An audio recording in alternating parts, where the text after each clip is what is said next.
राम राम भाइयों। आज हम निकल पड़े हैं अपने प्रवास पे। हम जा रहे हैं दोस्तों के साथ हमारे माता जी के मठ। ये हम 4 लोग हैं जो गाड़ी में जा रहे हैं। तुम हमारी चैनल में नवा हो तो लाइक शेयर और सब्सक्राइब करो विनंती। ये जो रोड है वो पाळियाद थी लई જસદણ સુધીનો રોડ છે। ખૂબ જ સારો એવો રોડ છે અને સારું એવું વાતાવરણ પણ છે અત્યારે, તો મજા આવે છે। આ તમે જોઈ રહ્યા છો હિંગોળગઢના નજીકમાં જે ગઢ આવેલું છે ત્યાંનું વ્યૂ છે। ખૂબ સરસ વ્યૂ છે। અહીંયા જો તમે ચોમાસા દરમિયાન આવો તો ચારે બાજુ હરિયાળી અને જ્યાં ઉપર ગઢ બતાવે છે એ પણ તમને જોવા મળશે। પણ અત્યારે ગઢ તો બંધ છે, રિનોવેશનના કારણે ત્યાં કોઈને જવા દેતા નથી। તમે જોઈ રહ્યા છો રોડ ઓફ હેવન, જે રોડની બંને સાઈડ મસ્ત મજાના ઝાડવા છે। આ અમારા ગેલ માતાજીનો મઠ છે। ખૂબ જ જૂનું મંદિર હતું, તે મંદિરને તોડીને અત્યારે નવું મંદિર બનાવવામાં આવી રહ્યું છે। મંદિરનો જીર્ણોદ્ધાર કરવામાં આવી રહ્યો છે, એટલે હાલ આ મંદિર બની રહ્યું છે। ગેલ માતાજીનો અમારે દરેક લોકો ગેલ માતાજીને પૂજવા માટે કે દર્શન માટે અહીંયા ભાડલા આવવું પડે છે, ત્યાં તેમનું સ્થાનક આવેલું છે। આ છે મંદિરના અંદરનો ભાગ। આ જ મઢની અંદર અમારા ભૂતળા દાદાનું પણ મંદિર આવેલું છે। ભૂતળા દાદાને બીડીઓ પાવામાં આવે છે। આ છે તેની બાજુમાં આવેલી વાવ। આ વાવ ગેલ માતાજીના કહેવાથી આ જ ભૂતળા દાદાઓના દ્વારા એક રાતની અંદર બનાવવામાં આવેલી છે। આ તમે જોઈ શકો છો 2 માળની વાવ છે અને આનું શૈલી પણ એકદમ જૂની શૈલી પ્રમાણે જ છે। પથ્થરો ઉપર ગોઠવીને એકબીજા ઉપર બનાવવામાં આવેલી છે। આપણે હવે મંદિર વાવની અંદર તમે લઈ જઈએ કે અંદરનો વ્યૂ પણ કેવો છે। અંદર પણ નાની નાની મૂર્તિઓ આવેલી છે ભગવાનની। તેમજ અત્યારે ચોમાસુનું હોવાને કારણે વાવ ખાલી છે, પાણી છે પણ થોડું ગમતું છે અંદર, તો દેખાઈ રહ્યું છે તમને પાણી। આ અમારા સાથી મિત્ર સંજયભાઈ છે, એ વાવની અંદર તરફ જઈ રહ્યા છે। અહીંયા લોકો દૂર દૂરથી દર્શન કરવા માટે આવે છે। 700 વર્ષ આ વાવ જૂની છે। જેમ અડાલજની વાવ છે તેવી જ રીતના આ પણ 2 માળની વાવ છે અને કહેવાય છે ને જયા, વિજયા અને એવી 3 પ્રકારની જે વાવો આવેલી છે તેમ આ પણ વાવ બનેલી છે। હવે અમે વાવમાંથી બહાર નીકળી રહ્યા છીએ અને મંદિર તરફ જઈએ છીએ। આ તમે જોઈ શકો છો કઈ રીતના વાવ બનાવવામાં આવેલી છે। એકબીજા ઉપર પથ્થરો મૂકીને જૂની જ પદ્ધતિ પ્રમાણે પથ્થરો ગોઠવાયેલા છે। આ છે તેની માહિતી વાવ વિશે। આ તમે જોઈ રહ્યા છો જે વાવ છે 3 માળની અહીંયાથી ઉપરથી દેખાય છે। અંદર 1 માળ ડૂબી ગયેલો છે। હવે અમે ત્યાંથી નીકળીને પાછા 4 સાથે મિત્રો ચોટીલા તરફ જઈ રહ્યા છીએ। આ અમારા વિશાલભાઈ છે જે ગાડી ચલાવી રહ્યા છે, તેમને ફૂલ સ્પીડમાં ગાડી ચલાવવાનું મોજ। આ સંજયભાઈ છે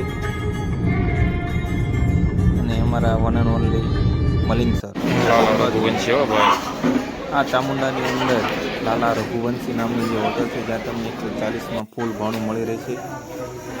જમી કારવીને અમે બપોરના 1 વાગે હવે ચોટીલા ચડવા માટે આવી ગયા છીએ।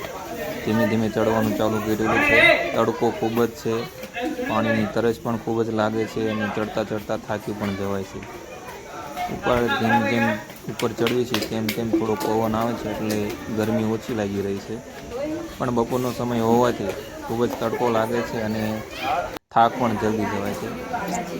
આ પાછળ અમારે જે ટોપીવાળા ભાઈ છે એ વિશાલભાઈ છે, એ બહુ ઝડપથી ચાલે છે અને તેમને ઝડપથી ઘરે જવું છે એટલે ઉતાવળા પગલે ચોટીલા ચડી રહ્યા છે।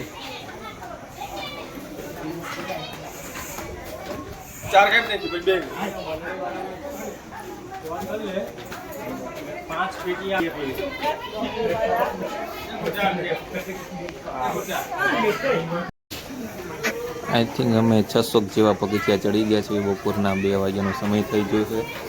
આ ઉપરથી તમને વ્યૂ દેખાઈ રહ્યો છે ચોટીલા ડુંગર ઉપરથી, એ માતાજીનું સ્થાનક છે આપણે ચામુંડમાં, ત્યાં અમે ઉપર જઈ રહ્યા છીએ અને ત્યાંથી તમને આ વ્યૂ બતાવું છું। મસ્ત છે અહીંયા. તમે ચોમાસામાં આવો તો ખૂબ જ મજા આવે. હવે અમે ફાઇનલી ત્યાં ઉપર પહોંચી ગયા છે માતાજીના દર્શન કરવા માટે. ખૂબ જ થાકી ગયા તેમ છતાં પહોંચી ગયા છે. લાગતું નહોતું કે આ બપોરના સમયે આ તડકાના સમયે પહોંચી શકશું આ ગરમીના કારણે, પણ તેમ છતાં ધીમે ધીમે પોરો ખાતા ખાતા અમે છેક ઉપર સુધી પહોંચી ગયા છે. હવે તમને હું માતાજીના દર્શન કરાવીશ. ચાલો આપણે બધા અંદર જઈએ. આ છે ઉપરનું સ્થાનક. આ છે અમારા સાથી મિત્રો.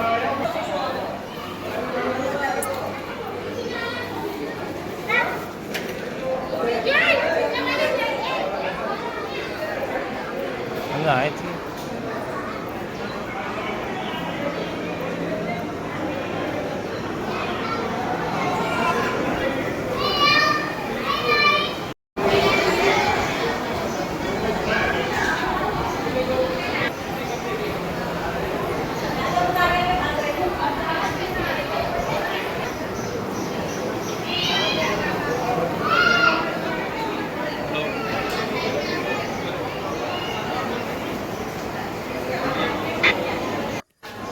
માતાજીના દર્શન કર્યા પછી આપણે મંદિરને પાછળના ભાગમાં જે આ વ્યૂ આવેલો છે તે બાજુ આવી ગયા છીએ. આ છે તમને મંદિરની પાછળની સાઈડ જે ડુંગર ઉપર આપણે ચડીને જોઈ રહ્યા છીએ. મસ્ત મજાનો પવન આવી રહ્યો છે. થોડોક ગરમ પવન છે પણ મજા આવે છે. પરસેવાના કારણે ઠંડો લાગી રહ્યો છે. આ છે આપણે ત્યાં પાછળની સાઈડનો વ્યૂ જે મંદિરની એક્ઝેક્ટ પાછળની સાઈડની બાજુ આવેલું છે ડુંગર ઉપર. ત્યાં કાળ ભૈરવનું પણ મંદિર આવેલું છે. આપણે કાળ ભૈરવ દાદાના દર્શન પણ કરી લેવી. અને આ છે નાળિયેર વધેરવાનું, શ્રીફળ વધેરવાની જગ્યા, તેમજ માતાજીને ચૂંદડી બાંધવાની હોય કે ત્યાં અહીંયા આવીને બાંધી દેવાનું. આ છે માતાજીની સવારી. ની લેવા અમે ચોટીલા ચડીને નીચે ઉતરી રહ્યા છીએ. ચોટીલા ચડતા અમારે 1.5 કલાક જેવું થયું છે. બપોરનો સમય છે, તડકો ખૂબ જ છે. 2 વાગી ગયા છે. એ ચડતા થોડીક વાર લાગી ગઈ છે. આ અમારા સાથી મિત્રો છે.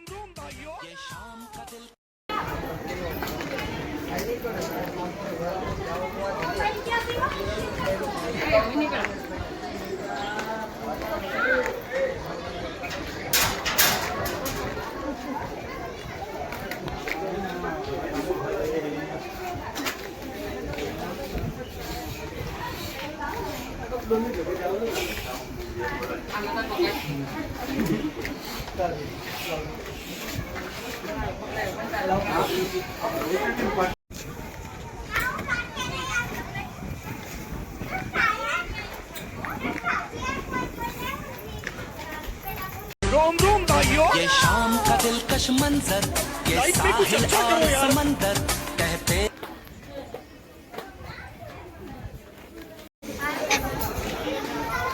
હવે નીચે ઉતારવામાં પગ ધ્રુજી રહ્યા છે.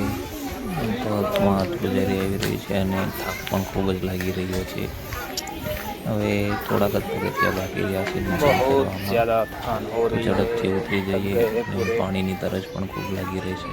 પાણી પણ ખૂટી ગયું છે જોડે, તો ઝડપથી નીચે ઉતરી જઈએ. ને કહો તો હું 2500 પગી સડી ગયો ચાલુ વરસાદ.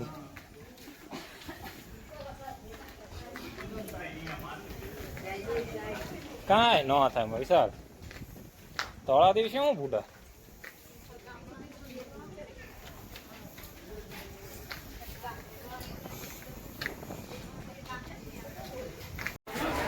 તો મિત્રો અમે ફાઇનલી ચોટીલા ડુંગર ચડીને ઉતરી ગયા છે. ઘણો બધો થાક લાગ્યો. હાલ અત્યારે 3 વાગ્યાનો સમય થયો. અમારે 1.5 કલાક જેવો ટાઈમ થયો. પણ મજા આવી પડી, પણ હું બહુ ખુશ છું.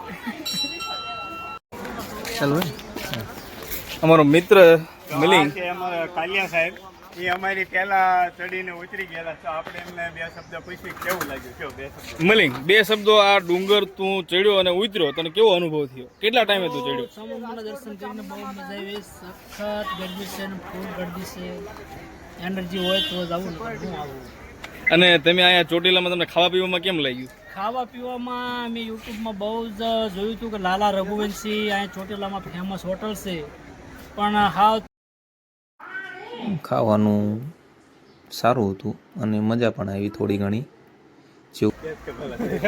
કાંઈ વાંધો નહીં તો આપણે હવે ફરી વખત જ્યારે આવી હવે આપણે જ આવી છીએ ઘર તરફ પ્રયાણ કરવી પણ હજી આપણે લગભગ ઘરે પહોંચવાનો ટાઈમ 6 વાગ્યાનો છે એટલે હજી એવું લાગે તો આપણે ક્યાંક ચક્કર મારવી ક્યાં એલા ચક્કર નહીં ભાઈ ગીની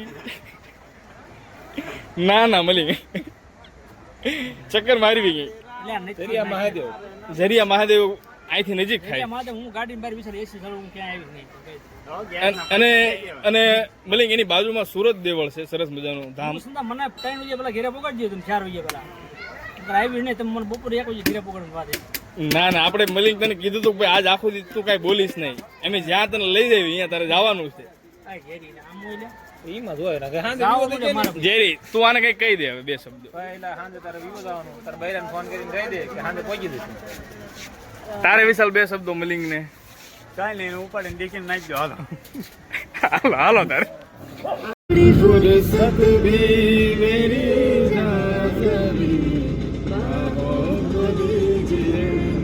आज की रात मजा हुस्न का आंखों से लिए आज की रात मजा हुस्न का आंखों से लीजिए बर्बाद न बिंदात की बातों में कीजिए वक्त बर्बाद न की बातों में कीजिए आज की रात मजा हुस्न का आंखों से लीजिए आज की रात मजा हुस्न का आंखों से लीजिए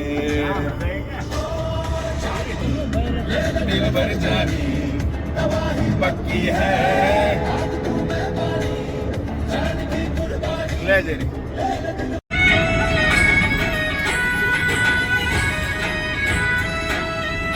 ગામ આવી જવાનું આવી ગયો હવે નવાઈ જશો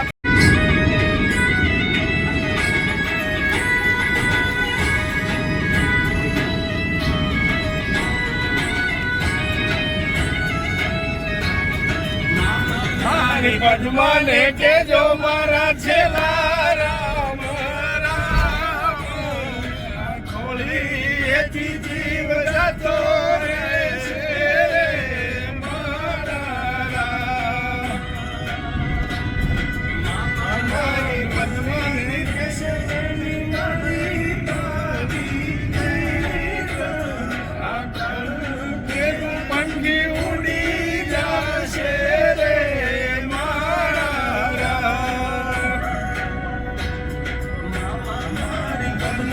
કે